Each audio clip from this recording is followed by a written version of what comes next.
Hello friends, మేము golden శివలింగం దర్శనానికి వచ్చాము. ఇక్కడికి వచ్చాక తెలిసింది ఏంటంటే ఇక్కడ టోటల్ 1800 శివలింగాలు ఉన్నాయంట. 1800 శివలింగాలకి కూడా మనం అభిషేకం చేయొచ్చు. కానీ అది మార్నింగ్ టైం వచ్చిన వాళ్ళకి మాత్రమే కుదురుతుంది, వాళ్ళని మాత్రమే చేయనిస్తారండి.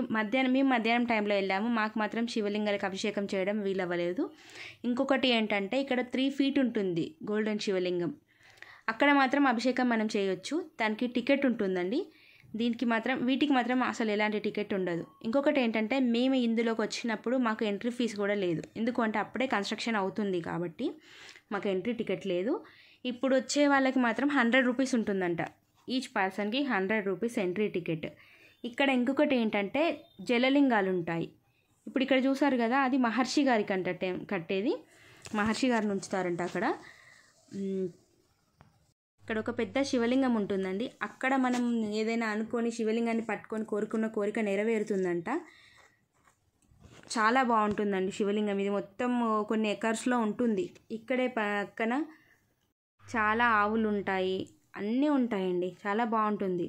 ఇంకొకటి మధ్యాహ్నం అక్కడికి వెళ్ళిన వాళ్ళకి ఫ్రీ భోజనం ఉంటుంది, అన్నదానం చేస్తారు డైలీ. ఇంకొక ఇంట్రెస్టింగ్ మ్యాటర్ ఏంటంటే ఇక్కడ పనిచేసే వాళ్ళు ఎవ్వరు కానీ క్యాష్ తీసుకోరంట, ₹1 కూడా తీసుకోరంట. అందరూ ఫ్రీగా ప్రేమతో మాత్రమే దర్శనాలు చేస్తారంట, భక్తితో. మెయిన్గా భక్తి ఉన్న వాళ్ళు మాత్రమే అక్కడికి వెళ్ళి దర్శనం చేసుకొని అక్కడ సేవ చేస్తారంట అండి. కోరిన కోరికలు నెరవేరిన వాళ్ళు వాళ్ళకి వీలైనంతలో ఒక శివలింగమో ఏదైనా సరే ఇప్పిస్తారంట. అలా ప్రతిష్ఠించినవి మొత్తం ఇక్కడ ఉన్నాయంట అండి.